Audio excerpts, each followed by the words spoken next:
છોટાઉદેપુરમાં કમોસમી વરસાદે નવી આફત ઊભી કરી છે। વરસાદી વાતાવરણથી ખેડૂતોના પાકને નુકસાન પહોંચ્યું છે।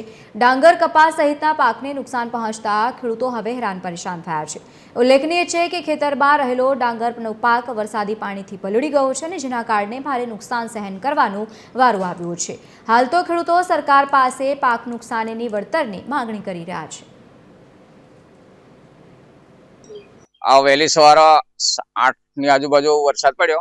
ડાંગર, કપાસ વગેરે અનાજનું નુકસાન થાય છે। એટલે કે આ બધું કાપેલું વસ્તુ ખરાબ થાય એના માટે કોઈક સરકાર થોડી ઘણી મદદ કરે, સહાય માટે યોગ્યતા છે અમારે। કે ડાંગર કાપેલી હતી એ બધી પલળી ગઈ, એ નુકસાન અમારથી જ કાલે જ કાપી, તાર પાણી ભરાય છે। છોટાઉદેપુર જિલ્લામાં વહેલી સવારથી કમોસમી વરસાદ ચાલુ થઈ ગયો છે અને તેના કારણે ખેડૂતોએ જે પાક તૈયાર કર્યો હતો અને વાઢીને તૈયાર કર્યો છે, પાકમાં આપ જોઈ શકો છો કે પાણી ભરાઈ ગયું છે અને તેમની ડાંગરની ખેતી ફેલ થઈ ગઈ જોવા મળી રહી છે।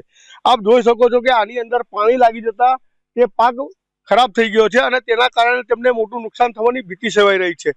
કંઈ ને કંઈ કહી શકાય કે સારી ખેતની આશાએ તેઓએ જે પાક વાવ્યો હતો અને તૈયાર કર્યો હતો અને તેની ઉપર આ કમોસમી વરસાદ પડી જતા તેમને ભારે નુકસાન વેઠવાનો વારો આવે છે।